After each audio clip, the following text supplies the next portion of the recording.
What we negotiated just now on October 21st was the last set of what we call disengagement agreement. The troops, which is why the word disengagement, having them go back to their normal operating basis as far as possible, and also resuming patrol in the way in which it used to be done in 2020.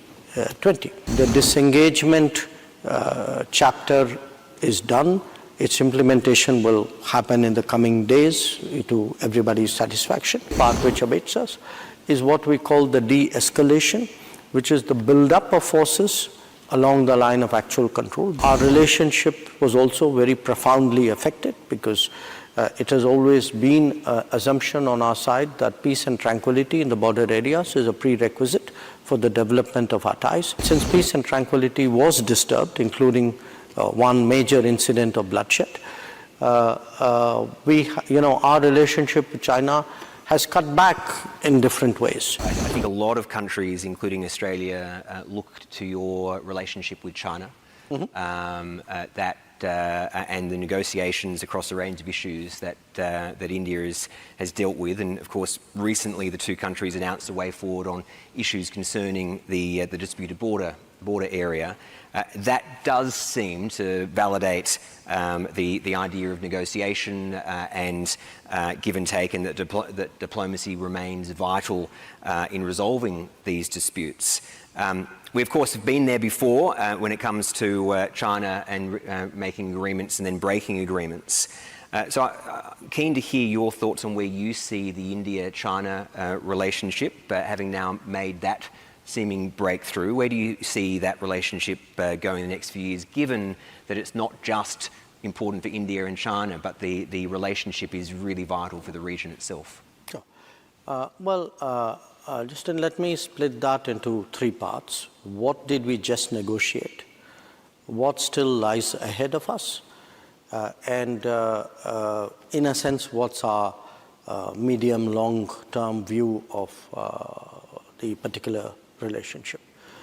What we negotiated just now on October 21st was the last set of what we call disengagement agreements, which essentially means that after the summer of 2020, Chinese and Indian troops have been forward deployed, you can say, along the line of actual control in distances which were extremely concerning.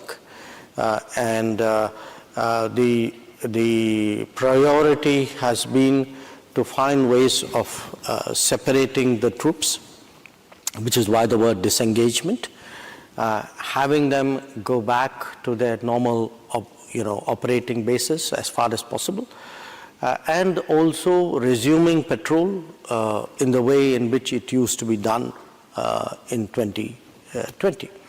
Now, this lot of the last agreement, you can say, primarily related to two areas which had to do with patrolling, where there were obstructions to the patrolling, and those obstructions were resolved. And the expectation is that patrolling there would resume. In fact, it is happening as we speak. It will take a little while because so we did the initial verification patrolling, then the actual patrolling takes place after that. Now, that's the part which we have got done. So you can say, in a way, the disengagement chapter is done. Its implementation will happen in the coming days to everybody's satisfaction. And the part which now awaits us, the immediate part which awaits us, is what we call the de-escalation, which is the build-up of forces along the line of actual control, because both of us, in our case, it was a counter-deployment. In their case, was the initial deployment. We have many more forces with much greater weaponry than existed along the line or proximate to the line before 2020. So we have negotiations ahead of us.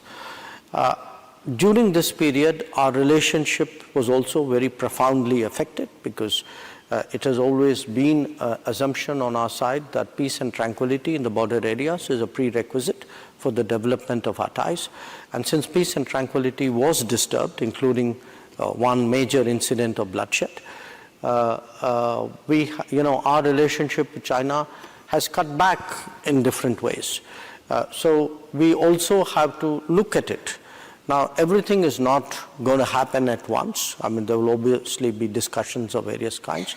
But at the meeting, with the formal bilateral meeting between Prime Minister Modi and President Xi, which was actually happening after 5 years, what was agreed was that the Foreign Minister and the National Security Advisor, we would meet our counterpart, and so would the relevant officials, and find ways by which we will have to discuss, how do we normalize the relationship, and what would be the extent and the pace and the manner in which we would do that. The third part is, okay, but how do we actually see that relationship? It's really, in a way, quite a challenge, because you have two, the two most populous countries in the world, both of whom have been rising. They are rising in a broadly parallel time frame, physically next to each other, in a manner in which I would argue there are very few historical examples. And how do you establish an equilibrium between yourselves in the border areas, which happens to be disputed as well as establish a working relationship on other issues, regional issues, multilateral issues. How do your new expressions of influence and activities impact on the relationship? Where do they, in a way, come into contact with each other? These are really a very complex set of issues, and do require a lot of thinking and management. If you like this video, then like, share and subscribe to ET Now.